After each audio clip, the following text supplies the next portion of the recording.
Ang Pilipinas ngayon. Narito na ang pinakamainit na mga balita na nakalap sa bawat sulok ng bansa. Ihahatid sa bawat Pilipino saan man kayo sa mundo. Ang Pilipinas ngayon. Pakinggan ang bawat kaganapan sa bawat lalawigan. Ito ang Pilipinas ngayon.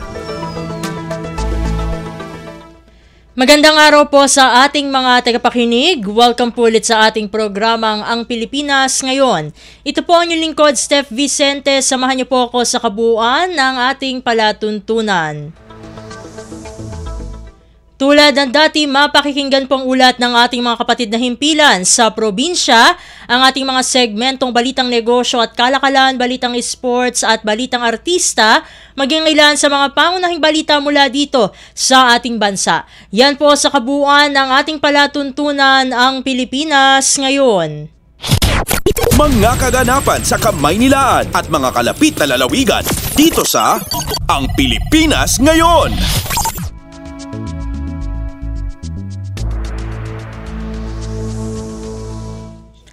Bago tayo magtungo sa ating balitaan ay makakasama natin muli dito sa programang Ang Pilipinas Ngayon ang grupong Digital Pinoys dahil inilunsad na nila ang isang reporting site na isang instrumento upang patuloy na malabanan ang iligal na pagsusugal online.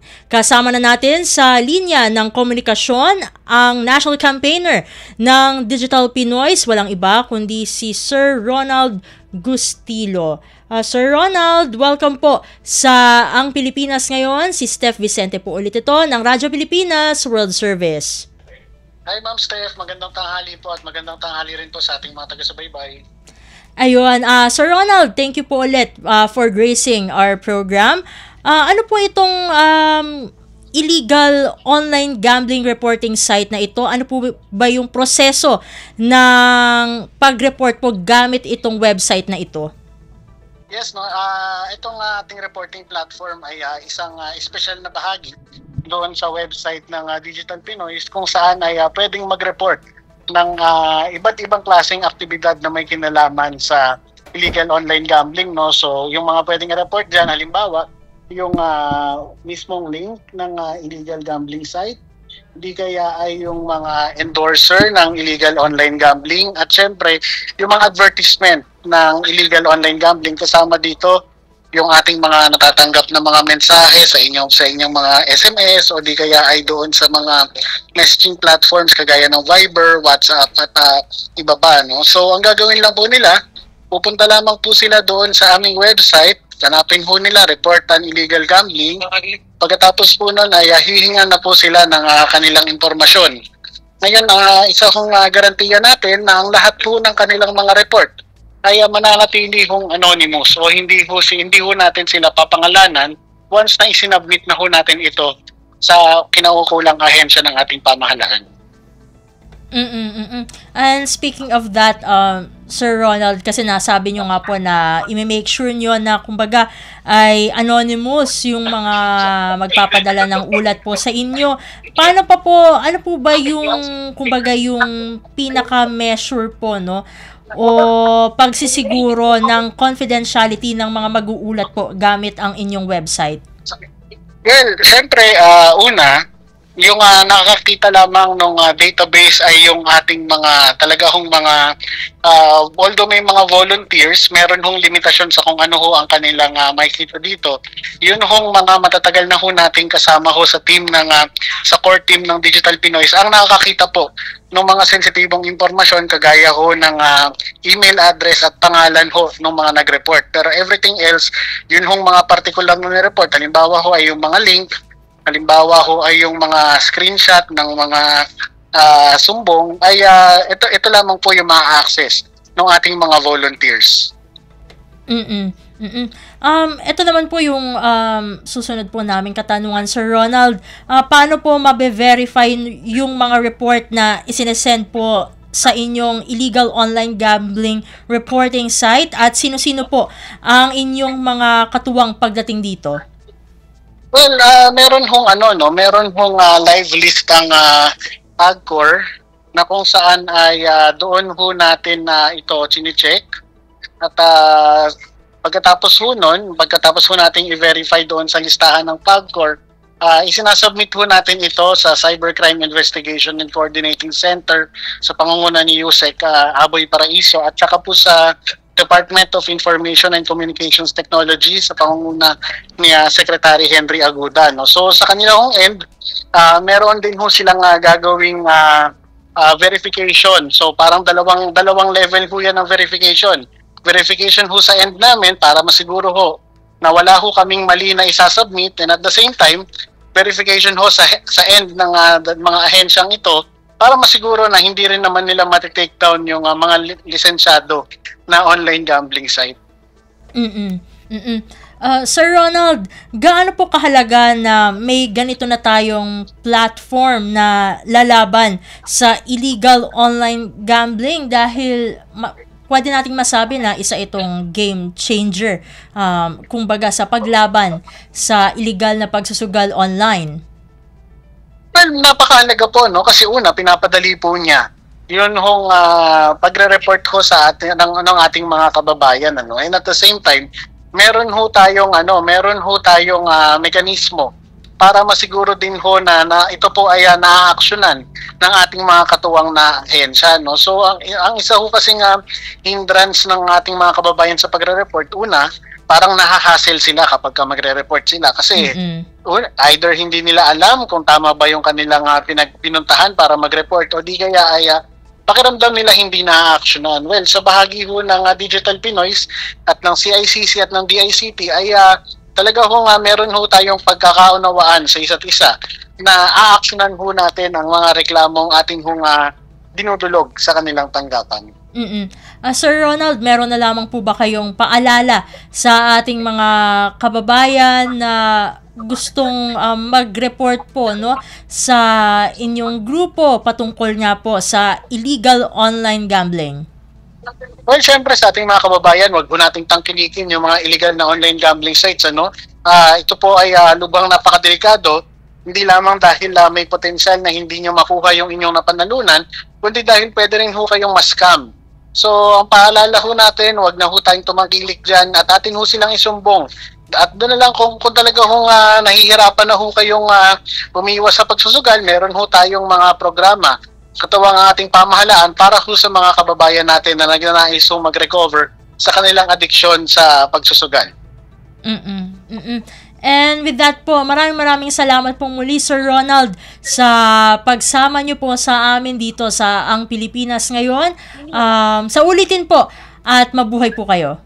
Maraming salamat din po at mag-iingat po tayong lahat. Magandang hapon po. At atin pong nakasama si Sir Ronald Gustilo, ang National Campaigner ng Digital Pinoys, patungkol pa rin sa kanilang paglulunsad ng isang illegal online gambling reporting site. Ayan, narinig niyo po kung paano po ang magiging proseso sa pag-report, paano po mapapanatili ang confidentiality ng inyong mga reports at paano po ito vine-verify, no? Kasama pa rin po ang ating pamahalaan sa pagtataguyod ng ganitong klaseng platform. Dadako na tayo sa ating balitaan.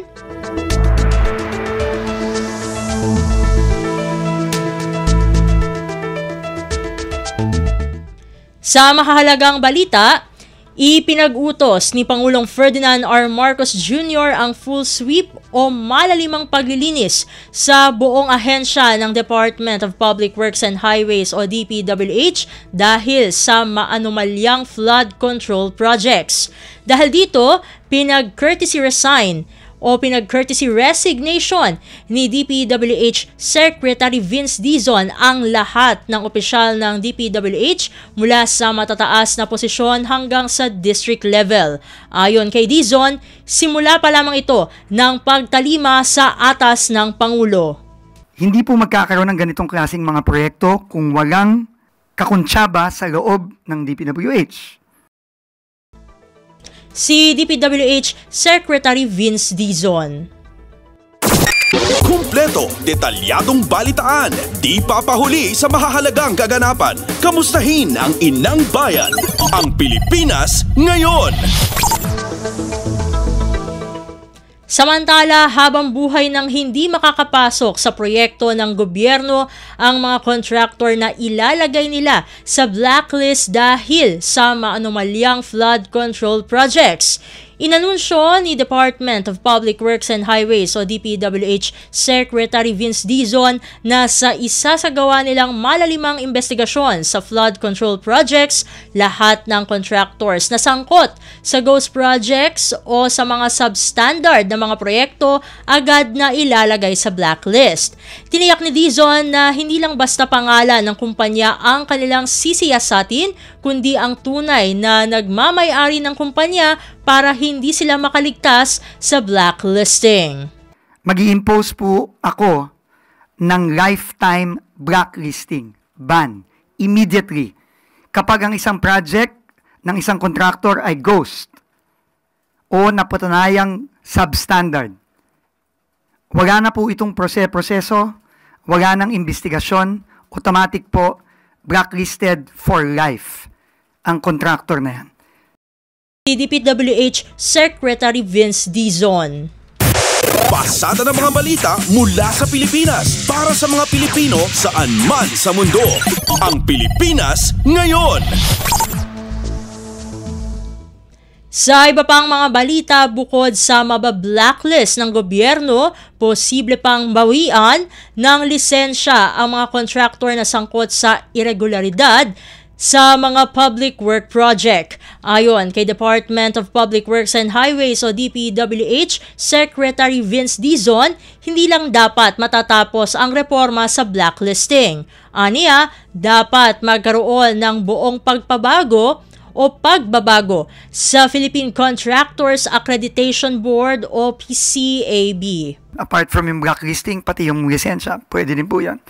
Yun po ay kailangan po talaga natin maripaso at marevamp itong PCAB. Kasi yan po ang body na gumagawa niyang lahat. Si DPWH Secretary Vince Dizon. Kumpleto, detalyadong balitaan, di papahuli sa mahahalagang kaganapan. Kamustahin ang inang bayan, ang Pilipinas Ngayon.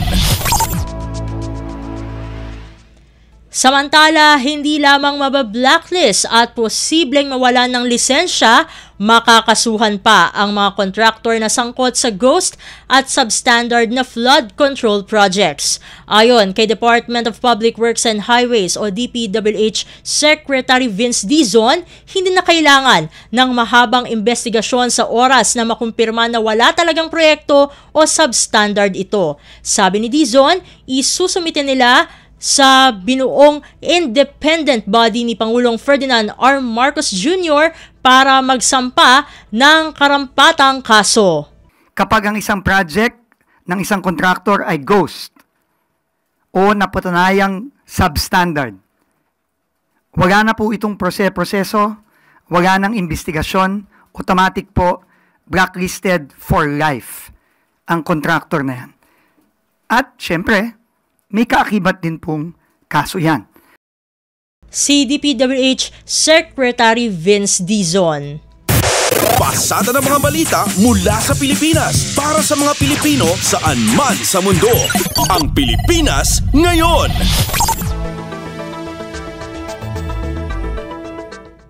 Sa iba pang mga balita, posibleng pagkakadawit ni dating DPWH Secretary Manuel Bonoan sa maanomalyang flood control projects nasa determinasyon na ng Independent Commission. Ayon yan kay bagong DPWH Secretary Vince Dizon. Ang detalye ng balita ihahatid sa atin ni Alvin Baltazar. Nasa Independent Commission na ang pagtukoy kung makakasama si dating DPWH Secretary Manuel Bonoan sa mga dapat na maimbestigahan kaugnay ng patuloy na pinag-uusapang katiwalian sa flood control projects. Sa Palace Press Briefing, sinabi ni DPWH Secretary Vince Dizon na lahat ng individual na kailangang maimbestigahan ay daraan sa pagsisiyasat. Utos na din anya ito ni Pangulong Ferdinand R. Marcos Jr. na nagbigay din sa karapatan ng mamamayan na mapagkalooban ng accountability o mapapanagot ang dapat na mapapanagot sa malawakang irregularidad. Kasabay nito ay pinahayag ni Dizon na daraan din sa kanilang pagrerepaso o review ang lahat ng mga proyektong may kinalaman sa pagresolba sana sa baha. Isa niya ito sa mga nangunguna nilang priority na ibinigay din sa kanila ni Pangulong Marcos na nagsabing hindi maaaring basta panoorin na lang ang paghihirap ng ating mga kababayan dulot ng mga hindi pulidong mga flood control projects. Pakinggan natin si DPWH Secretary Vince Dizon. The Independent Commission will investigate everybody. So that is the order of the President, no? I mean, the people deserve accountability. Yun po ang sabi ng ating Pangulo. Mula sa Palasyo ng Malacanang para sa Bagong Pilipinas, Alvin Baltazar, Radyo Pilipinas, Radyo Publiko. Kumpleto, detalyadong balitaan, di papahuli sa mahahalagang kaganapan. Kamustahin ang inang bayan, ang Pilipinas ngayon. Samantala, agarang pagtatatag ng Independent Commission na mag-iimbestiga sa flood control projects, hiniling ng isang mambabatas. Ang kabuang ulat ihahatid sa atin ni Kathleen Forbes. Nanawagan si mamamayang Liberal Party List Representative Leila de Lima sa Malacanang na agaran ng itatag ang Independent Commission na magsisiyasat sa mga anomalya sa flood control projects ng DPWH. Ani de Lima, matagal na nilang itinutulak ang panukalang ito upang maiwasan ang conflict of interest at mapanatili ang integridad ng imbestigasyon. Diin pa ng kongresista, hindi dapat ang Kongreso ang manguna sa pagsisiyasat dahil posibleng mahilihis ang usapin at matakpan ng mga ebidensya. Punto niya, hanggat hindi nabubuo ang Independent Commission ay nabibigyan ng pagkakataon ng mga tiwaling opisyal, walang hiyang kontraktor at mga sindikato sa DPWH na pagtakpan ng ebidensya o ilihis ang usapin para makatakas sa pananagutan. Ayon kay De Lima, dapat buuin ang komisyon ng mga eksperto sa batas, auditing at iba pang technical specialists na tutulungan naman ng National Prosecution Service, NBI, PNP, COA at DPWH pati na rin ng civil society representatives. Naniniwala ang mambabatas na posibleng ang mga nadiskubring anomalya sa flood control ay tip of the iceberg lamang na mas malawak na katiwalian sa iba pang proyekto ng pamahalaan. Para sa Bagong Pilipinas, Kathleen Forbes, Radyo Pilipinas, Radyo Publiko. Pasada ng mga balita mula sa Pilipinas para sa mga Pilipino saan man sa mundo. Ang Pilipinas ngayon.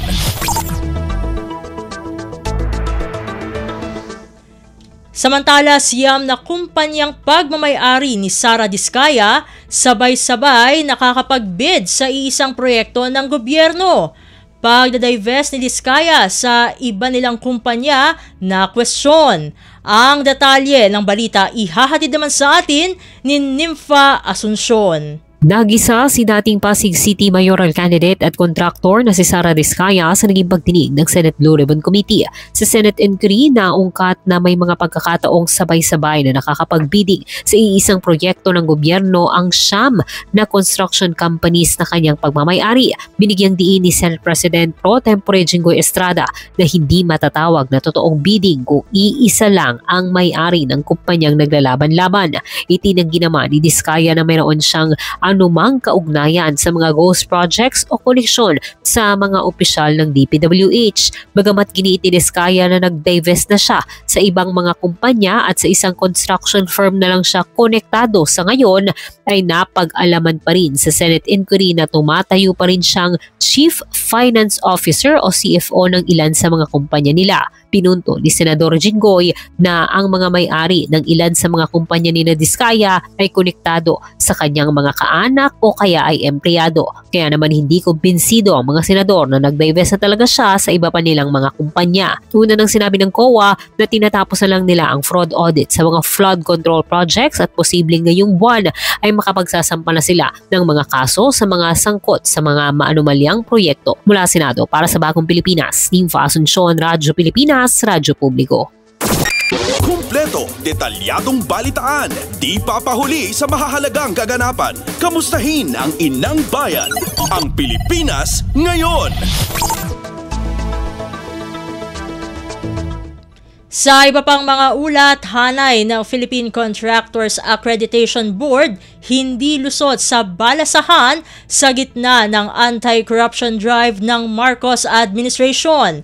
Ang kabuuan ihahatid sa atin ni Raquel Bayan. Hindi ligtas ang hanay na Philippine Contractors Accreditation Board o PCAB sa ipatutupad na sweeping revamp o balasahan sa ilalim ng bagong liderato ng Department of Public Works and Highways. Ang PICAB ay isang attached agency ng Department of Trade and Industry na nangangasiwa sa lahat ng contractors, subcontractors at specialty contractors sa buong bansa. Sa press briefing sa Malacanang, sinabi ni DPWH Secretary Vince Dizon na magiging katuwang nila ang DTI at Office of the President sa paglilinis ng tanggapan. Ayon sa kalihim, nagkausap na sila ni Trade Secretary Cristina Roque matapos banggitin sa investigasyon ng Senado ang pagiging sangkot umano ng PICAB sa maanumalyang flood control projects. Pagsisiguro ng kalihim, hindi pa lulusutin ng mga kontraktor na magtatangkang magpalit ng pangalan kasunod ng planong panghabang buhay na pag-blacklist sa mga mapapatunayang sangkot sa substandard na ghost projects. Mahalagang hakbang-ani ang paglilinis sa PICAB sa pagpapatupad ng pangmatagalang structural safety nets para hindi na maulit ang anomalya sa mga proyekto ng pamahalaan.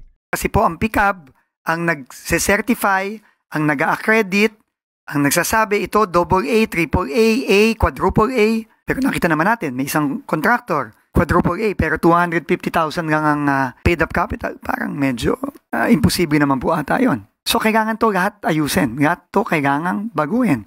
So we have to be vigilant and we have to ensure that we are able to place long-term structural safety nets. Mula sa Malacanang para sa Bagong Pilipinas, Rakalbayan, Radyo Pilipinas, Radyo Publiko. Pasada ng mga balita mula sa Pilipinas para sa mga Pilipino saan man sa mundo. Ang Pilipinas ngayon. Samantala, bahagi ng pondo ng Department of Public Works and Highways o DPWH dapat ilipat sa housing sector ayon sa Bacolod Solon. Ang detalye ng balita ihahatid sa atin ni Melanie Valdos Reyes. Nanawagan si Bacolod Representative Albi Benitez sa kanyang mga kapwa mambabatas na repasuhin ang pondo ng Department of Human Settlement and Urban Development o DSUD upang madagdagan ito at mas mahatugunan ang pangangailangan sa pabahay ng mga Pilipino. Sa deliberasyon ng House Committee on Appropriations para sa panukalang 5.5 billion pesos na budget ng DSUD na nakapaloob sa 2026 National Expenditure Program, binigyan diin ni Benitez na kulang ang kasalukuyang pondo para sa housing sector, lalo na kung ikukumpara ito sa mga karatig bansa sa Asia. Iminungkahi rin ng kongresista na maaaring ilipat ang bahagi ng pondo ng Department of Public Works and Highways patungo sa housing sector dahil mas may economic sense. Anya ito lalo na sa pagbibigay ng disenteng tirahan sa mga mahihirap na Pilipino. Paliwanag ni Benitez, kapag nabigyan ng maayos na bahay ang isang pamilya, nagbabago ang kanilang pananaw at nagkakaroon sila ng positibong pananaw sa buhay na maaaring humantong sa mas produktibong pamumuhay.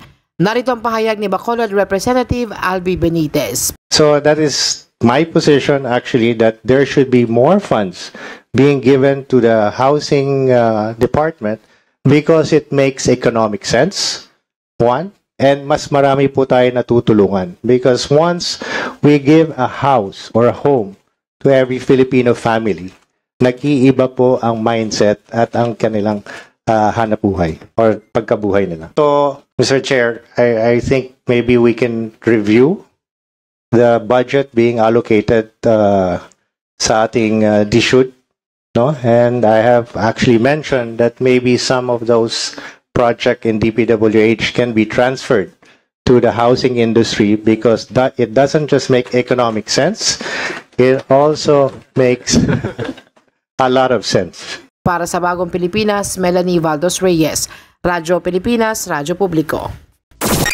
Kumpleto, detalyadong balitaan, di papahuli sa mahahalagang kaganapan. Kamustahin ang inang bayan, ang Pilipinas ngayon.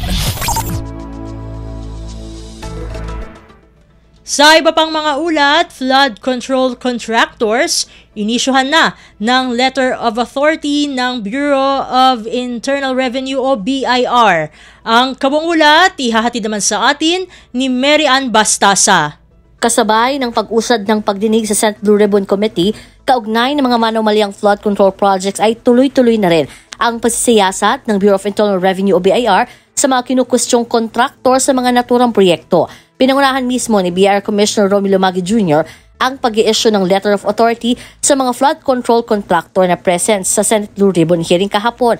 Ayon kay Commissioner Lumagi, ang mga LOA na ito ay inisyu gamit ang Run After Tax Evaders Program upang magbigay linaw sa anomalya sa mga ghost flood control projects. Kasunod nito ay tiniyak ng ahensya na buo ang kooperasyon nito sa Pangulo at sa Senado para maihayag ang katotohanan sa issue, lalo't buwis ng taong bayan ang nakasalalay.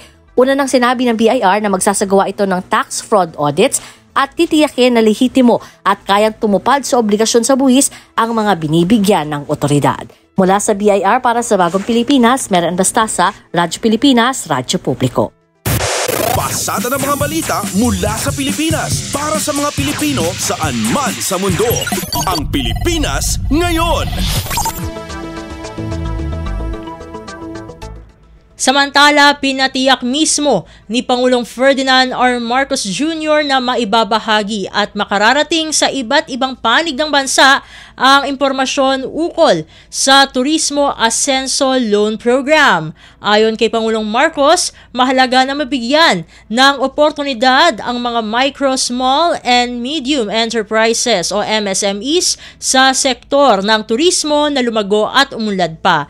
At malaking bahagi rito ang pagbibigay ng pondo sa mga tourism MSME na direkta namang makakaapekto sa pagpapalakas pa ng turismo ng Pilipinas. Yakinin ninyong abot ng Turismong Ascenso Loan Program at iba pang tulong sa buong panig ng bansa. Palawakin pa ang impormasyon ukol dito. Gawing simple ang proseso.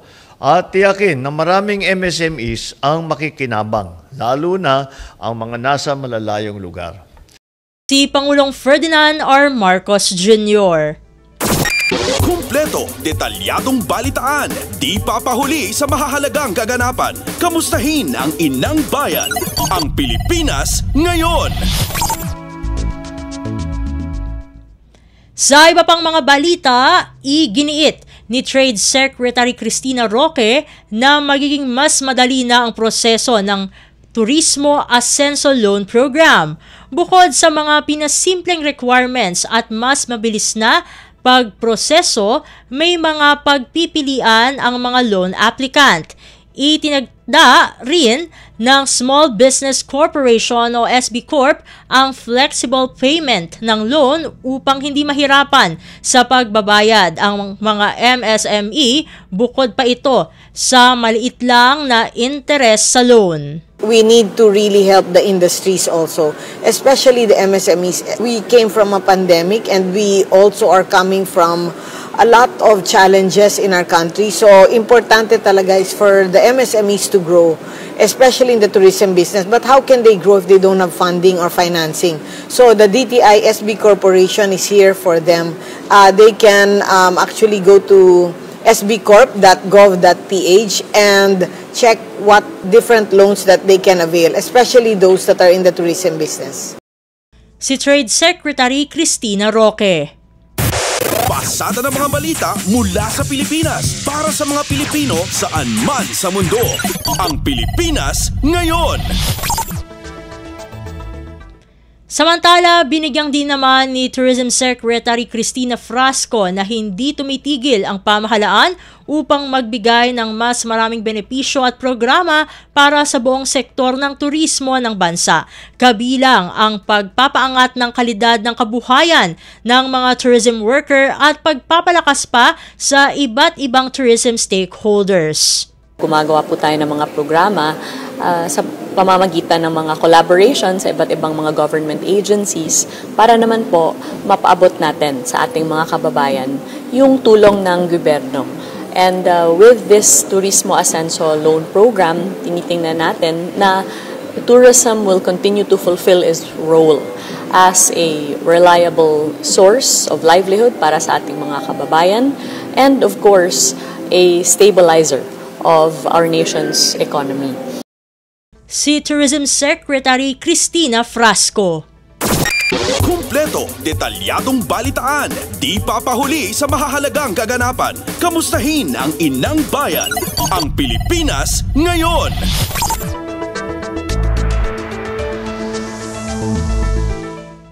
Sa iba pang mga balita, pumalo sa mahigit 1,000 ang naging benepisyaryo ng Bayanihan sa Bukas na May Pag-asa para sa Turismo o BBMT program sa Baler, Aurora. Sa kanyang talumpati, sinabi ni Pangulong Ferdinand R. Marcos Jr. na napakalaking ambag ng sektor ng turismo sa ekonomiya ng bansa, kaya naman dapat prioridad din sa Emergency Cash Transfer Program at Livelihood Program ang mga tourism worker na apektado ng mga nagdaang kalamidad o anumang uri ng emergency situation. Sa ngayon, nasa kabuuang 2,800 na ang bilang ng mga benepisyaryo sa ilalim ng BBMT na patuloy pang madaragdagan. Sa pamamagitan nitong BBMT, magsasagawa ng training ang Department of Tourism para sa mga interesadong magkakaroon ng bagong kabuhayan. Kabilang dito, mga beads, mga artwork training, paggawa ng pastry, fun farm tour product development, tourist reception seminar, at iba pa. Lahat ng iba't ibang pangangailangan na karunungan at sanayan para sa industriya ng turismo. Si Pangulong Ferdinand R. Marcos Jr. Pasada ng mga balita mula sa Pilipinas para sa mga Pilipino saan man sa mundo. Ang Pilipinas Ngayon. At iyan ang mga maiinit na kaganapan para sa araw na ito. Samantala, ating antabayanan ang mga ulat mula sa ating mga kapatid na himpilan sa probinsya para sa regional news sa pagbabalik ng Ang Pilipinas Ngayon makalipas ang ilang paalala. Itinuloy na po natin ang zero balance billing. Libre po. Ibig sabihin, ang serbisyo sa basic accommodation sa ating mga DOH na ospital, wala nang babayaran ang pasyente. Ang dami pong challenge, hindi po namin alam kung saan namin kukunin, ganon, nag-iisip kung paano namin mababayaran. Siyempre po, masaya, super saya po dahil na zero billing po kami. Opo, malaking po talaga, malaking tulong po. Mabilis lang din po. Bayad na ang bill ninyo. Uulitin ko, wala nang kailangan bayaran ng pasyente basta sa DOH Hospital dahil bayad na po ang bill ninyo. Naiiyak ako kasi sobrang saya. Maraming salamat po, Mr. President Bongbong Marcos Jr. Hindi kami nagkamali ng taong ihinalal. Mas pinadali na ang government transactions sa tulong ng eGov.ph Super App. Pwedeng-pwede mo nang magawa ang lahat ng ito. I-download ang eGov app sa iyong smartphone o tablet mula sa App Store o Google Play Store. Pagkatapos, ilagay ang iyong mobile number at i-authenticate gamit ang one-time PIN o OTP para marehistro ang iyong account. Saka ilagay ang iyong mga pangunahing impormasyon at kumpletuhin ang facial recognition technology para sa verifikasyon ng iyong pagkakakilanlan. Para sa mas mabilis at mas maayos na serbisyong panggobyerno, gamitin na ang eGov.ph Super App.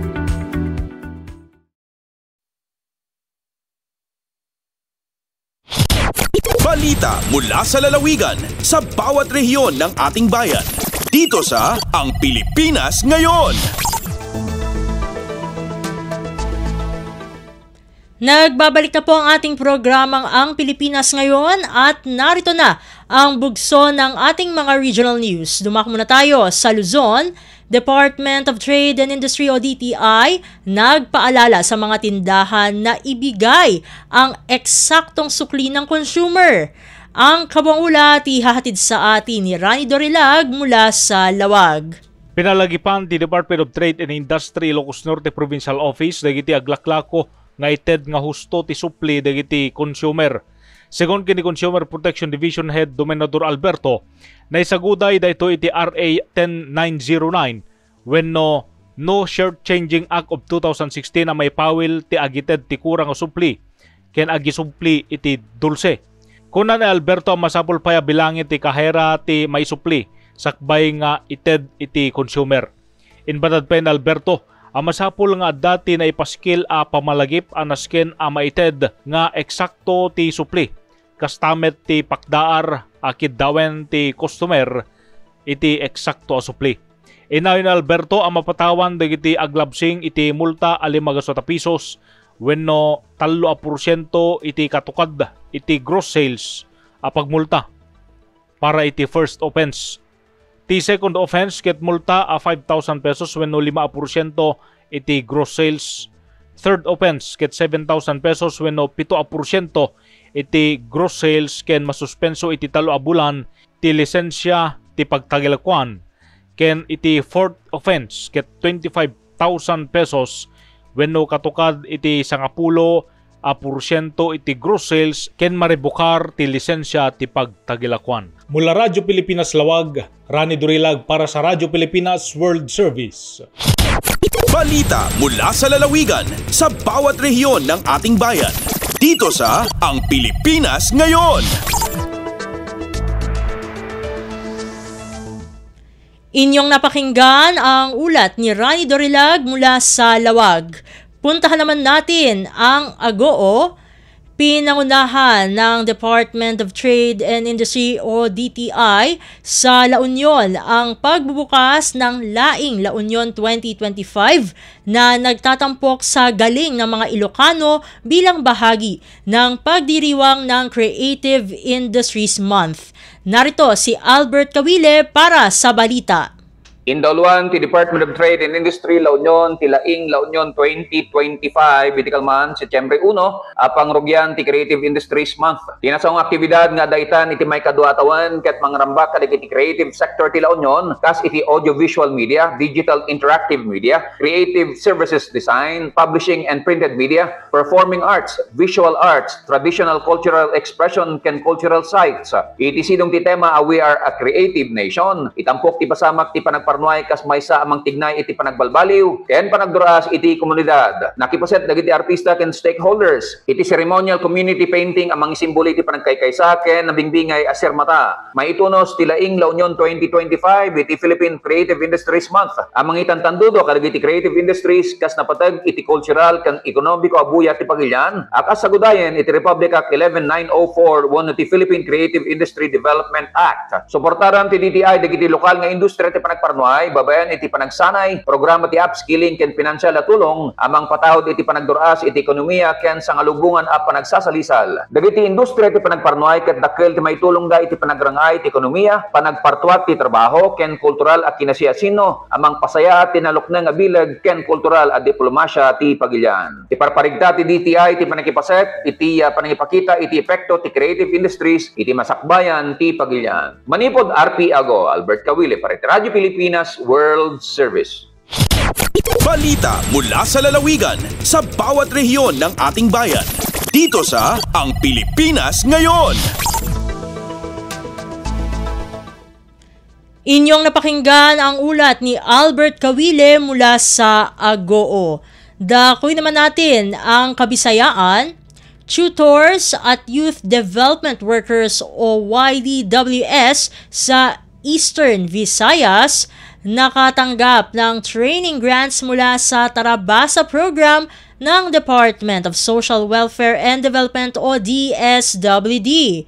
Ang detalye ng balita ihahatid sa atin ni Dayan Camplon mula sa Borongan. Naabot sa sobra 1,500 ka mga estudyante kolehiyo sa Eastern Visayas ang nagkarawatin cash for training kataliwan makumpleto ang 5 kaadlaw nga capability building para han tutors ng Youth Development Workers or YDWs ha ilarom han Tarabasa Tutoring Program ha Department of Social Welfare and Development or DSWD.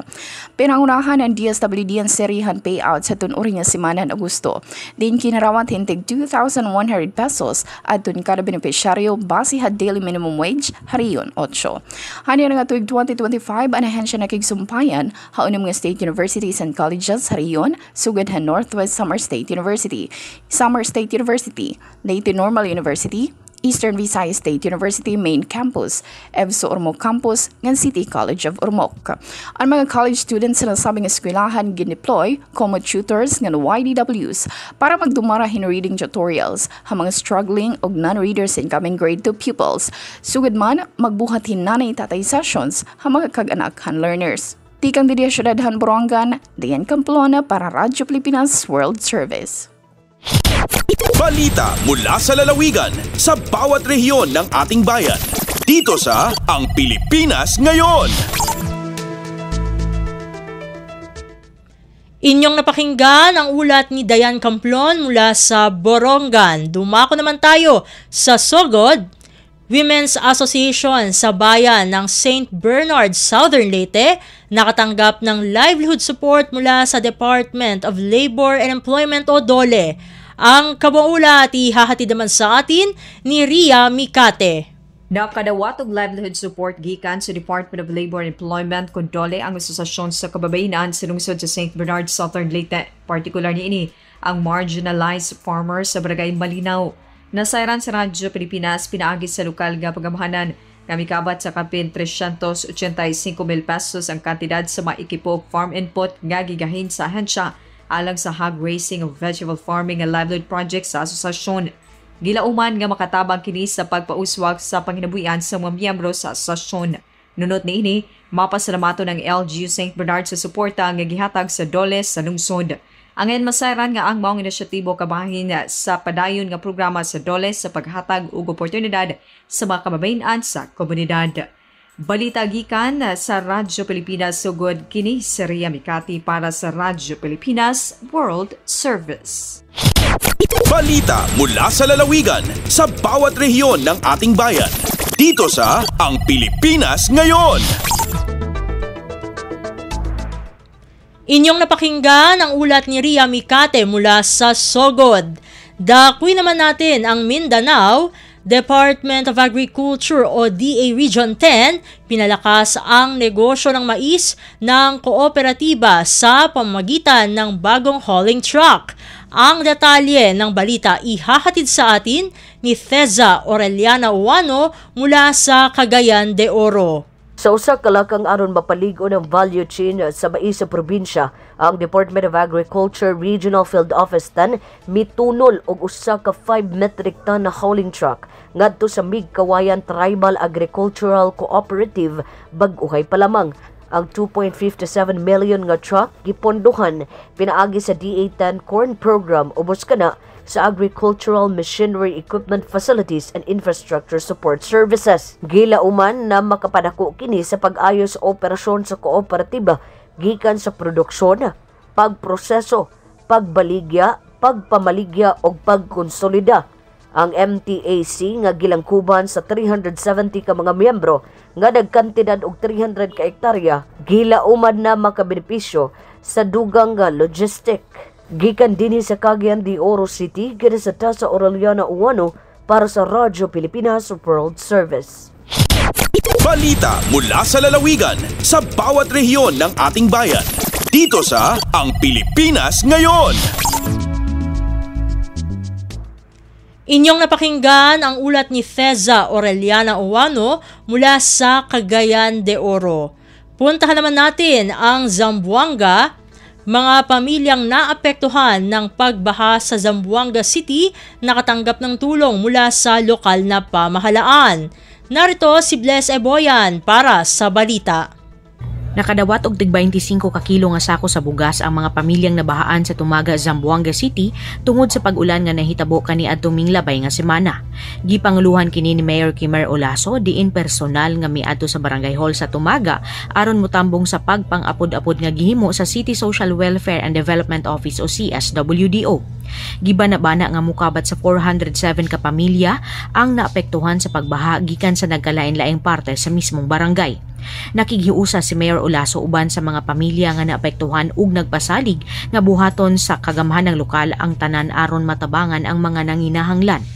Dungag pa sa mayor nga prioridad ang pagsulbad sa problema sa drainage sa Philinvest area sa Tumaga nga isa sa grabe nga nabahaan ug tan-awon ang posibilidad nga maapil kini sa pondo sa syudad alang sa pagtukod ug epektibo ug ligon nga drainage system. Gikan diri sa Radyo Pilipinas Zamboanga, kini si Bless Eboyan para sa Radyo Pilipinas World Service. Balita mula sa lalawigan sa bawat rehiyon ng ating bayan. Dito sa Ang Pilipinas Ngayon. Inyong napakinggan ang ulat ni Bless Eboyan mula sa Zamboanga. Dakuy naman natin ang Iligan. 196 na magsasakang gulay o magsasaka ng gulay na bigyan ng suportang pang-agrikultura mula sa lokal na pamahalaan ng Lanao del Norte. Ang detalye ng balita ihahatid sa atin ni Alvidad Bashir. Gusto sa lokal nga pagamhanan sa Lanao del Norte nga mapadako pagyud ang sektor sa agrikultura sa probinsya. Busa sigil lang ang dagan sa mga programa o inisyatiba para sa atong mga mag-uuma sa laing-laing munisipyo. Usa ka gatos 91 o 196 ka mga mag-uuma sa gulay ang nakadawat og laing-laing nga agricultural inputs. Isip kabahin sa programa nag-asiguro sa pagkaon sa tibok probinsya. Mao ang gitawag nga food security. Sa tanan mga 5 milyon ka pesos nga pondo ang gialokar para niadtong suporta alang sa sektor sa mga mag-uuma. Gihatag ang mga input sa mga benepisyaryo nga mag-uuma gikan sa 16 kalungsod sa Lanao del Norte. Apil sa nadawat sa matag mag-uuma mao ang knapsack sprayers, plastic mulch, plastic crates, seedling trays, trellis nets, PP twine ug atlas twine. Napid pud ang mga sako nga fertilizer, uban pang mga gamit ug importante nga materyales aron mapadayon o mapauswag ang produksyon sa gulay sa tibok probinsya. Nagpaabot ang mga mag-uuma nga mudaghan pagyud ang mga programa sa PLGU Lanao del Norte para sa ilang sektor. Sumala sa lokal nga pagamhanan, padayon ng ilang mga programa alon labi pang pagpapaayo ang ekonomiya sa produksyon sa gulay ug aron makabot ang nindot nga merkado, lokal man o gawas pa sa probinsya. Gikan sa Dakbayan sa Iligan, ako si Alvidad Bashir para sa Radyo Pilipinas World Service. Balita mula sa lalawigan sa bawat rehiyon ng ating bayan. Dito sa Ang Pilipinas Ngayon. Inyong napakinggan ang ulat ni Alvidad Bashir mula sa Iligan. Dito na nagtatapos ang bugso ng ating regional news. Dadako na tayo sa ating mga segmento. Sa pagbabalik ng ating programang Ang Pilipinas Ngayon, amin pong ihahatid sa inyo ang segmentong Balitang Negosyo at Kalakalan makalipas ang ilang paalala. Paano nga ba mag-register para magkaroon ng schedule sa Bagong Pilipinas Presidential Action Center? Narito ang mga dapat gawin. Gamit ang iyong mobile device, pumunta sa eGov.ph app. Pwede itong i-download mula sa Apple App Store o sa Google Play Store. Gumawa ng account. Ilagay ang email address, valid mobile number, pagkatapos ay makakatanggap ka ng one-time code sa iyong email. Gamitin ang code sa eGov app para sa verification ng iyong account at ng mga impormasyong ibinigay. Congratulations! Meron ka ng eGov.ph app account. Pwede mo na ma-access ang iba't ibang serbisyo ng gobyerno kabilang ang mga serbisyo sa Bagong Pilipinas Presidential Action Center.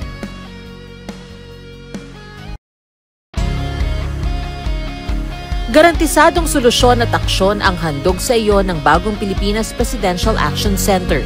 Sundin lang ang mga sumusunod para makakuha ng appointment. Para sa wala pang eGov.ph app account, panoorin ang video para malaman kung paano gumawa ng account. Kung meron ng account sa eGov.ph app, mag-login dito. Saka hanapin ang online registration tab para sa Bagong Pilipinas Presidential Action Center. Pindutin ito para makita ang available na government services. Piliin ang serbisyo na iyong kailangan mula sa listahan. I-upload ang requirements ng serbisyong kailangan mo. Pumili ng petsa at oras kung kailan nais pumunta sa Bagong Pilipinas Presidential Action Center. I-submit na ang iyong application at bigyan ng pagkakataon na ma-review ang iyong isinumiteng requirements. Hintayin ang QR code para sa kumpirmasyon ng iyong schedule. Makakatanggap ka ng text message para malaman kung naaprubahan ito. Sakaling hindi ito maaprubahan, makakatanggap ka rin ng text message para ipaalam ang kulang na requirements sa kasubukang mag-register ulit. Kung nakatanggap na ng kumpirmasyon, maaari nang pumunta sa Bagong Pilipinas Presidential Action Center sa napiling schedule, dala ang QR code at ang mga isinumiteng requirements. Huwag kalimutang dumating sa itinakdang araw at oras ng iyong appointment. Pinapaalala rin na siguruhing may kumpirmadong schedule bago pumunta sa Bagong Pilipinas Presidential Action Center para maiwasang magpabalik-balik. simple at user-friendly ang pagpapa-appointment dito. Kaya wag nang mangamba dahil sa bagong Pilipinas Presidential Action Center, tulong ay abot kamay na. Lagay ng ekonomiya, kalakalan, negosyo at iba pa. Atin ang alamin dito sa Ang Pilipinas Ngayon. Nagbabalik na po ang ating programang Ang Pilipinas Ngayon. Narito na po ang ating segmentong Balitang Negosyo at Kalakalan. Bumaba ang gross borrowings ng national government ng halos 12% noong buwan ng Hulyo. Yan ay ayon sa Bureau of the Treasury o BTR. Sa datos mula sa BTR, lumitaw na ang kabuuang gross borrowings ay bumaba ng 11.96% sa 166.11 billion pesos noong Hulyo mula sa 188.67 billion pesos sa kaparehong buwan noong nakaraang taon. Month-on-month, ang gross borrowings ay bumaba ng 37.08% mula 263.99 billion pesos noong Hunyo. Ang gross domestic borrowings ay bumaba ng 15.54% sa 152.54 billion pesos noong Hulyo mula 180.6 billion pesos sa kaparehong buwan noong nakaraang taon. Bumubuo ito sa 91.83% ng total gross borrowings noong Hulyo. Ang domestic borrowings ay kinabilangan ng 125 billion pesos na fixed rate treasury bonds at 27.54 billion pesos na treasury bills. Samantala, ang gross external borrowings ay tumaas ng 68.26% sa 13.57 billion pesos noong Hulyo mula 8.06 billion pesos noong nakaraang taon. Binubuo naman ito ng project loans. Lagay ng ekonomiya, kalakalan, negosyo at iba pa. Atin ang alamin dito sa Ang Pilipinas Ngayon. Samantala, pinalawig naman ng Bangko Sentral ng Pilipinas o BSP ang moratorium nito sa pag-i-issue ng bagong lisensya sa virtual asset service providers o VASPs dahil sa mga panganib na may kaugnayan sa digital currency exchanges. Naglabas din ang BSP ng paalala kung saan pinag-iingat nito ang publiko at pinaiiwas na makipagtransaksyon sa mga hindi lisensyadong VASPs. Pinadadali ng mga kumpanyang ito ang pagpapalit o paglilipat ng virtual assets na kinabibilangan ng cryptocurrencies at iba pang digital tokens na maaaring ipagpalit, ilipat o gamiting pambayad. Ang moratorium na unang ipinatupad noong taong 2022 sa loob ng 3 taon ay isa sa ilalim sa periodic review. Ayon sa Bangko Sentral, ang suspensyon ay magbibigay daan upang palakasin ito ang monitoring, surveillance at enforcement habang nag-aangkop sa mga kaganapan sa global at domestic virtual asset market. Ang desisyon ay kasunod ng pagkakaalis ng Pilipinas sa Financial Action Task Force o FATF Gray List noong Pebrero, kung saan nangako ang regulators na ipagpapatuloy ang mga reforma na nagpapatupad ng anti-money laundering at counter-terrorism financing safeguards. Lagay ng ekonomiya, kalakalan, negosyo at iba pa. Atin ang alamin dito sa Ang Pilipinas Ngayon. Sa iba pang mga ulat, bumaba ang average retail prices ng bigas at karne habang tumaas ang sa gulay noong mid-August. Yan ay ayon sa Philippine Statistics Authority o PSA. Sa ulat ng PSA, ang regular milled rice ay ibinenta sa 40 pesos and 35 centavos kada kilo noong August 15 to 17, bahagyang bumaba mula 40 pesos and 61 centavos kada kilo noong August 1 to 5 at 41 pesos and 28 centavos noong July 15 to 17. Mas mura rin ang well-milled rice sa kaparehong panahon bagamat ang special rice ay mas mahal. Samantala, ang fresh pork shoulder o kasim ay ibinenta sa 364 pesos and 93 centavos kada kilo noong August 15 to 17, mas mababa sa 368 pesos and 56 centavos kada kilo sa kaagahan ng Agosto at sa 372 pesos and 35 centavos kada kilo noon namang mid-July. Naitala rin ang pagbaba sa presyo ng pork liempo o pork belly, pork meat with bones, dressed chicken, pure beef meat at beef meat with bones. Bahagya namang tumaas ang presyo ng itlog ng manok. Nagmahal din ang bangus sa 231 pesos and 86 centavos kada kilo sa mid-August kumpara sa 230 pesos and 70 centavos kada kilo at 226 pesos kada kilo noong August 1 to 5 at July 15 to 17 ayon sa pagkakasunod. Tumaas din ang presyo ng galunggong habang bumaba naman ang sa tilapia. Ang kada kilo ng repolyo ay nasa 134 pesos and 92 centavos noong mid-August, tumaas mula 120 pesos and 85 centavos kada kilo noong August 1 to 5 at 100 pesos and 80 centavos kada kilo noong July 15 to 17.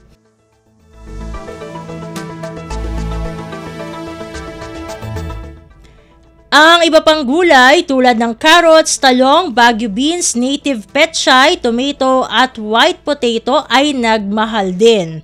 Tumaas ang presyo ng pulang sibuyas sa 175 pesos and 52 centavos kada kilo noong mid-August mula 172 pesos and 80 centavos kada kilo noong August 1 to 5 at 161 pesos and 38 centavos kada kilo noong July 15 to 17, gayon din ang native at imported garlic. Bumaba naman ang presyo ng Hawaiian ginger sa kaparehong panahon. Lagay ng ekonomiya, kalakalan, negosyo at iba pa. Atin ang alamin dito sa Ang Pilipinas Ngayon. Samantala, ayon sa Bangko Sentral ng Pilipinas, ngayong Martes, Setyembre 2, ang halaga ng piso kontra dolyar ay nasa 57 pesos and 27 centavos. Ang Japanese yen naman ay nagkakahalaga ng 39 centavos. Ang Singaporean dollar ay 44 pesos and 62 centavos. Nasa 4 centavos naman ang won ng South Korea at nagkakahalaga ng 8 pesos and 2 centavos ang isang yuan ng China. Sa iba pang palitan, ang Hong Kong dollar ay nasa 7 pesos and 34 centavos. Ang British pounds naman ay katumbas ng 77 pesos and 58 centavos. Nasa 67 pesos and 6 centavos naman ang euro. Nasa 41 pesos and 65 centavos ang Canadian dollar habang ang Saudi Arabian rial ay nagkakahalaga ng 15 pesos and 26 centavos. Lagay ng ekonomiya, kalakalan, negosyo at iba pa. Atin ang alamin dito sa Ang Pilipinas Ngayon. At dito na po nagtatapos ang ating segmentong Balitang Negosyo at Kalakalan.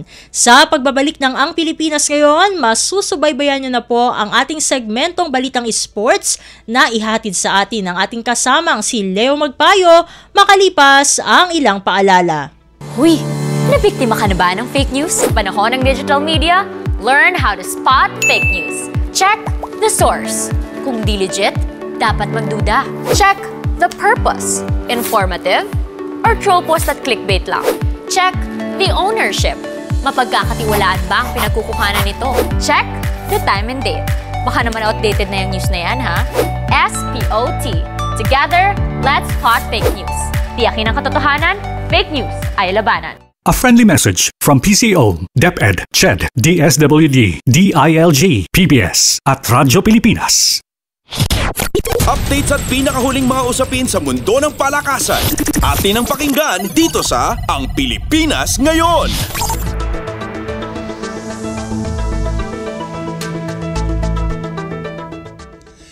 At nagbabalik po ang ating programang Ang Pilipinas Ngayon. Samantala, narito naman po ang sports balita.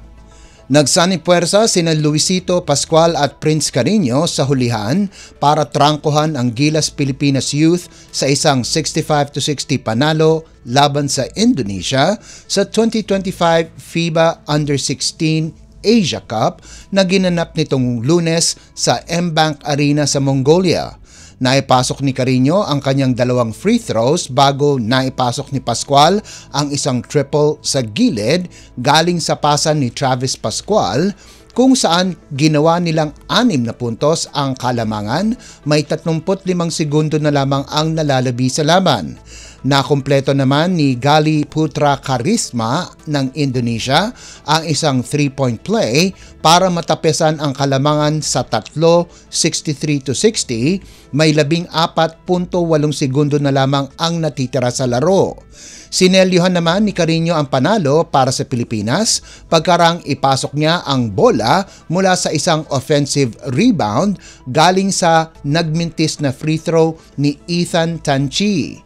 Sa huli, si Tanchi ang top scorer ng Gilas kung saan nagtapos ito ng may 12 puntos kasama pa ang 5 rebounds, 1 assist at 1 steal habang nagdagdag si Pascual ng 11 puntos, 5 assist at 1 steal kung saan bumangon ang Gilas mula sa 106-82 pagkatalo sa Chinese Taipei.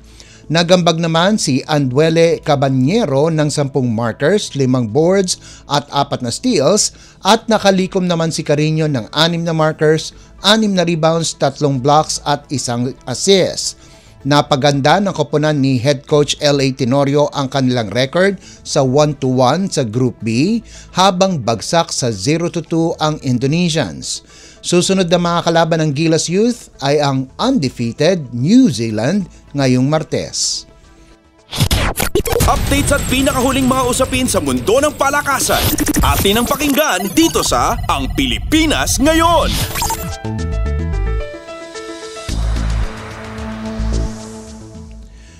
Mga kalaban ni Filipina tennis star Alex Ayala ang isang pamilyar na kalaban sa oras na buksan nito ang kanyang kampanya sa Guadalajara 125 Open sa Mexico.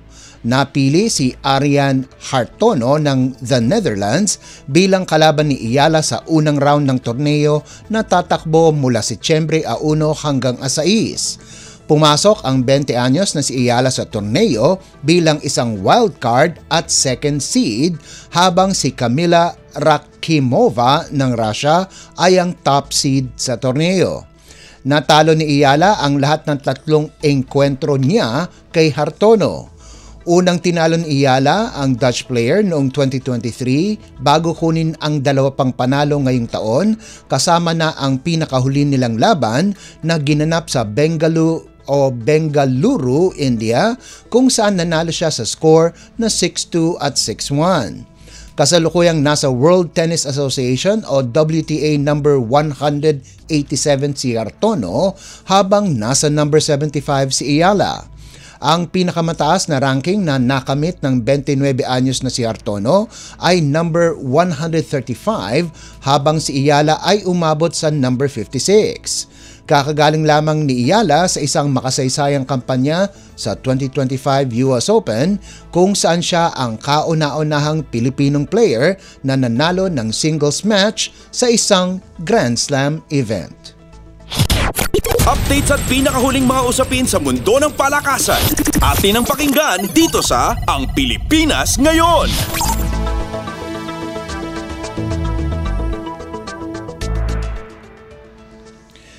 Mas maraming suntok ang ipinakawala ni Christian Laurente laban kay Hebi Marapu ng Indonesia para makuha niya ang unanimous decision na panalo para kunin ang bakanting titulo ng International Boxing Federation o IBF Pan-Pacific Lightweight na ginanap sa Fela Grande Convention Center sa General Santos City.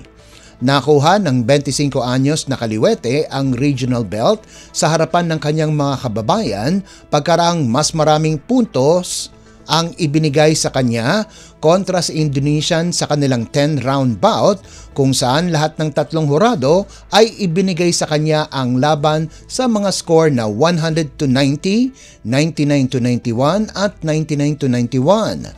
Dahil sa panalo, napaganda ni Laurente ang kanyang professional record sa 15 panalo na walang talo at may 9 na knockouts. Bagsak naman sa 19-3-1 win-loss draw record si Marapu. Dumagdag ang panalo ni Laurente sa kanyang dumadaming listahan na karangalan na kinabibilangan ng gintong medalya sa palarong pambansa at Philippine National Games at isang bronze medal sa 2018 AIBA Youth World Boxing Championship. Samantala, ang kapwa Pinoy boxer na si Raymart Gabalio ay nagpakawala ng matitinding suntok para talunin si Pawan Kumar Arya ng India sa 4th round via doctor stoppage. Tumaas ang barahan ni Gabalio sa 30 panalo na may 25 knockouts kumpara sa 2 talo habang natamo ni Arya ang kanyang ikatlong talo na may 7 panalo. Updates at pinakahuling mga usapin sa mundo ng palakasan. Atin ang pakinggan dito sa Ang Pilipinas Ngayon.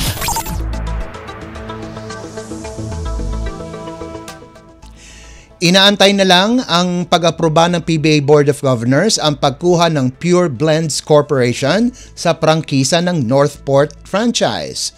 Ayon sa lumalabas na balita, nagkasundo ang dalawang panig sa presyong 70 milyong piso na babayaran ng food manufacturing company na nakabase sa Caloocan sa pamamagitan ng utay-utay na bayad. Kinakailangan na lamang daw ng mga dokumento ng registrations at financial statements mula sa Securities and Exchange Commission o SEC sa nakaraang 3 taon na ipepresenta sa board. Inaasahan na magpupulong ang PBA Board itong Miyerkules, 2 araw ng Setyembre, para pag-usapan at pagbotohan ang deal sa pagitan ng Pure Blends at Northport kung saan kailangang makakuha ng 2/3 ng boto para maaprubahan ang benta. Kapag naaprubahan ang bagong prangkisa sa ilalim ng owner ng Pure Blends na si Brian Calantoc ay posibleng mamahala na ngayong linggo at pati na rin sa parating na Season 50 PBA Rookie Draft na gaganapin sa araw ng linggo.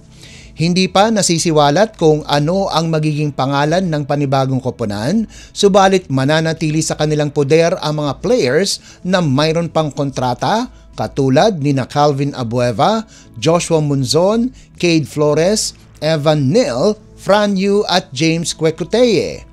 Sa kabilang banda, sina Gio Halalon, Dami Kuntapay, Jeric Balanza, Sydney Onwebere at Evan Nava ay matatapos na ang kanilang kontrata at inaasahan na ang panibagong koponan ay makikipagnegosasyon sa kanila. Kapag natapos na ang lahat at nakuha na ng Pure Blends ang prangkisa, dito na natatapos ang Northport na pumasok ng liga noong 2012 pagkaraang binili ng Sultan 900 Incorporated ang prangkisa mula sa Powerade. Updates at pinakahuling mga usapin sa mundo ng palakasan. Atin ang pakinggan dito sa Ang Pilipinas Ngayon. At bilang pangwakas sa ating segmentong sports balita, nagbabalik na bilang full-time boxer si 8th Division Champion Manny Pacquiao. Sa isang pahayag, sinabi ni MP Promotions Head Sean Gibbons na bukod sa pagiging boxer ay gagawa rin ito ng programa sa telebisyon na magsusulong ng sport sa Estados Unidos. Ayon din kay Gibbons, posibleng makatapat ng 44 anyos na si Pacquiao si World Boxing Association o WBA welterweight champion Rolly Romero ng Estados Unidos itong darating na Disyembre na gaganapin muli sa Las Vegas. Kasalukuyang may 17 panalo at 2 talo ang 29 anyos na si Romero na may 13 knockouts habang si Pacquiao ay mayroong 62-8-13 win-loss draw record na may 39 na knockouts. Nitong Hulyo, nakalaban ni Pacquiao si World Boxing Council o WBC welterweight champion Mario Barrios kung saan nauwi sa unanimous draw ang laban. Sinabi din ni Gibbons na hindi na prioridad ng kampo ni Pacquiao na magkaroon ng rematch kay Barrios. Updates at pinakahuling mga usapin sa mundo ng palakasan. Atin ang pakinggan dito sa Ang Pilipinas Ngayon. At yan ang pinakahuling balita sa larangan ng palakasan. Ito po si Leo Magpayo. Samantala, antabayanan nyo naman po ang ating segmentong Balitang Artista na ihahatid sa inyo ni Mama JT sa pagbabalik po ng ating programang Ang Pilipinas Ngayon pagkalipas lang ng ilang paalala. Alagang Amoso mula sa Associated Marine Officers and Seamen's Union of the Philippines. Hatid ay kaalaman tungkol sa mga serbisyo para sa ating mga seafarers. Tatalakay sa kanilang mga benepisyo at karapatan. Pag-uusapan ang kanilang kalagayan at ilalatag ang iba pang mahahalagang programa na bunga ng pagtutulungan ng pamahalaan at iba't ibang ahensya. Alagang Amoso. Kasama si Camille Simbulan tuwing Sabado dito sa Radyo Pilipinas World Service. Paliwanag mo sa tao na hindi totoo yan. Dahil ang totoo, yung totoo ang dapat ninyong malaman. Nagkalat sa internet ang fake news o mali at fake news. Tinatakot niyo yung tao. What they are doing is creating panic. We say no. Yung pagkalat ng fake news. And some of it's dangerous. Sana iwasan po natin pag-spread ng fake news. At di magpapakalat ng disinformation at misinformation ang kasulukuyang administrasyon. Stop telling us fake news because you're wrong. Para sa totoo at mapagkakatiwalaang mga balita at impormasyon, Radyo Pilipinas. Ang latest, ang hottest sa showbiz and entertainment. Heto na sa Ang Pilipinas Ngayon.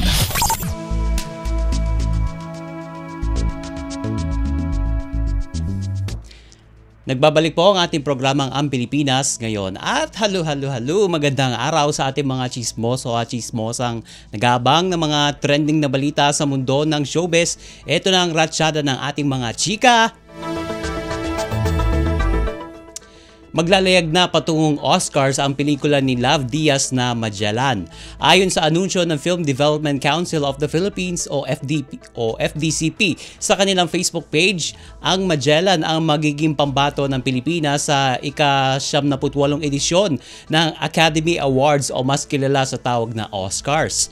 Tinalo nito ang iba pang mga pelikula na kasama sa shortlist kagaya ng Green Bones, Food Delivery, Hello Love Again, Sunshine, Some Night I Feel Like Walking at Song of the Fireflies. Dahil bibida ito sa Oscars, magbibigay ng 1 milyong pisong grant ang FDCP sa buong produksyon ng Magellan upang masuportahan ang kanilang kampanya.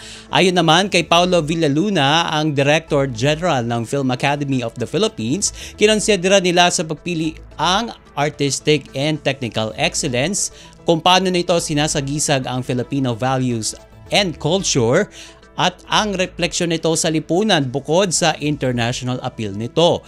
Sasabak ang pelikula ni Lav Diaz sa Best International Film Feature na halaw sa kwento ni Ferdinand Magellan na isang Portuguese explorer na naglayag sa bandila ng Espanya upang hanapin ang Spice Island, ngunit siya ay napas lang sa pakikipaglaban ng kanyang hukbo kay Lapu-Lapu sa Mactan sa Cebu noong 1521. Una nang naipalabas ang pelikulang ito noong Mayo sa Cannes Film Festival sa France at nakatakda itong ipalabas sa mga sinihan sa buong Pilipinas simula Setyembre a 10. Ia-anunsyo ng Academy Awards ang shortlist nito sa Best International Film Feature sa December 16 ngayong taon, habang nakatakdang i-anunsyo ang mga nominado sa kategorya sa Enero 22 at ang awards night naman ay gaganapin sa Marso 15 ng susunod na taon. Ang latest, ang hottest sa showbiz and entertainment. Heto na sa Ang Pilipinas Ngayon. Samantala, sa iba pa natin chika for today, buntis na ang actress-singer na si Lovie Poe sa first baby nila ng kanilang asawang film producer na si Montgomery Blencoe.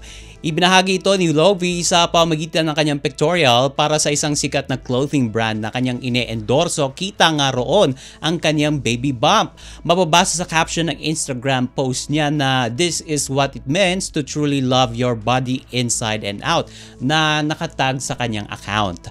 Magkahalong sorpresa at excitement ang naramdaman ng kanyang fans and supporters maging ng mga kapwa niya celebrities sa motherhood journey ni Lovie na kaagad na nagpaabot ng pagbati. Sabi nga ni Chris Bernal, "I had a feeling I could already tell from your posts. I'm so happy for you. Congratulations, becoming a mom is such a beautiful life-changing journey." Sabi pa ni Zainab Harake na isang kilalang influencer, congratulations daw kay Lovie Po. At bumati rin ang kapuso actress na si Carla Abellana at gayon din naman si Benjamin Alves at nagpayag nga ng kanyang pagkasabik sa journey na yan ni na Lovie at ni Monty Blenco. Unang nagpakasal sina Lovie at Montgomery Monty noong August 8 ng 2023 sa pamagitan ng isang civil ceremony na sinundan ng super romantic wedding sa historic Cliveden House sa UK o United Kingdom noong August 26, 2023. Nag-celebrate ng kanilang ikalawang wedding anniversary ang mag-asawa nitong nagdaang buwan. Nag-post si Lovie sa Instagram ng photos nila ni Monty na kuha sa kanilang intimate civil wedding sa Copenhagen, Denmark. Ang latest, ang hottest sa showbiz and entertainment. Heto na sa Ang Pilipinas Ngayon.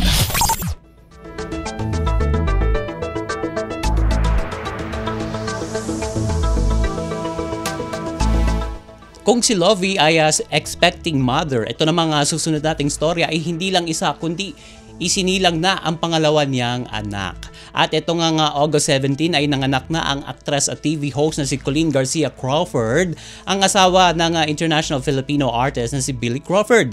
Noong isang araw lang ito inanunsyo ni Colleen sa Instagram at successfully niya isinilang ang kanilang ikalawang supling na isang baby boy na pinangalan nilang Austin. Kwento pa niya sa pamamagitan dapat daw ng water birth niya isisilang ang kanyang second child, ngunit bago pa man ito makarating sa ospital para manganak ay lumabas na ang ulo ng sanggol. At napakabilis daw ng pangyayari and within 2 minutes lang daw ay nailabas na niya ang baby na nakatayo na siyang ikinagulat ng mga hospital staff na nag-asikaso sa kanya. Ang latest, ang hottest sa showbiz and entertainment. Heto na sa Ang Pilipinas Ngayon. At sa uli nating chika for today, balik recording na ang dating Pinoy Big Brother housemate na si Clarice De Guzman upang kantahin ang kanyang bagong single na "Dito Ka Lang, Wag Kang Lalayo". At ang power ballad na yan ay tungkol sa pagkakaroon ng taong nagsisilbing tahanan sa oras ng hirap at ginhawa. Nagsisilbi rin itong unang patikim ni Clarice sa upcoming album na ilalabas niya sa ilalim ng Star Pop, ang record label ng ABS-CBN Studios. Ang "Dito Ka Lang, Wag Kang Lalayo" single ay komposisyon at produksyon ng music creatives, content and operations head ng ABS-CBN Music na si Jonathan Manalo. Sinusundan nito ang extended play na mayroong feels na inilabas ni Clarice noong nakaraang taon at naglalaman ng mga awiting "Dito", "Minamahal Pa Rin Kita" at ang kantang "Bibitawan Ka". Bukod sa kanyang bagong kanta ay naghahanda na rin ang kapamilya singer para sa The Big Night concert na gaganapin sa Araneta Coliseum sa Setyembre 26. Ang latest, ang hottest sa showbiz and entertainment. Heto na sa Ang Pilipinas Ngayon. And OMG, wala na tayong sapat na oras para sa ating balitang artista. Maraming salamat mga kachismis sa pakikinig sa aking mga chika for today. Ako po, si Mama JT para sa Radyo Pilipinas World Service. Nagbabalik na po si Steph Vicente. Ang latest, ang hottest sa showbiz and entertainment. Heto na sa Ang Pilipinas Ngayon.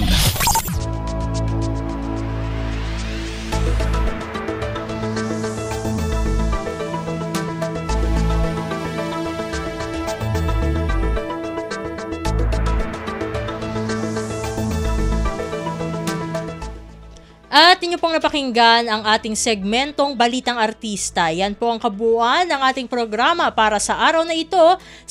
O samantala, magpapasalamat muna tayo sa ating mga nakasama sa studio na sina Milo Jonella, Susan Aison, Hiro Lucero, Justin Osias at Anthony Pimentel. Maraming salamat din sa ating executive producer para sa araw na ito na si Jerome Toledo. Salamat din sa mga naghatid ng mga ulat mula sa Kamaynilaan at mga probinsya. Pinasasalamatan din natin ang mga naghatid sa atin ng segmentong Balitang Sports na si Leo Magpayo at ng segmentong Balitang Artista na si Mama JT. At syempre maraming salamat sa ating station manager na si Mr. Ray Sampang. Maraming salamat po hanggang sa susunod na edisyon ng ating palatuntunan. Huwag kalimutang mag-like, mag-follow at mag-subscribe na sa mga social media account, page o channel ng Radyo Pilipinas World Service upang maging laging updated sa mga mahalagang balita. Ito pong muli ang inyong lingkod, Steph Vicente. Mabuhay po tayong mga Pilipino. At yan ang Pilipinas Ngayon. Muling samahan sa parehong oras at alamin ang pinakahuling mga kaganapan at balita saan man kayo naroon. Ang Pilipinas Ngayon.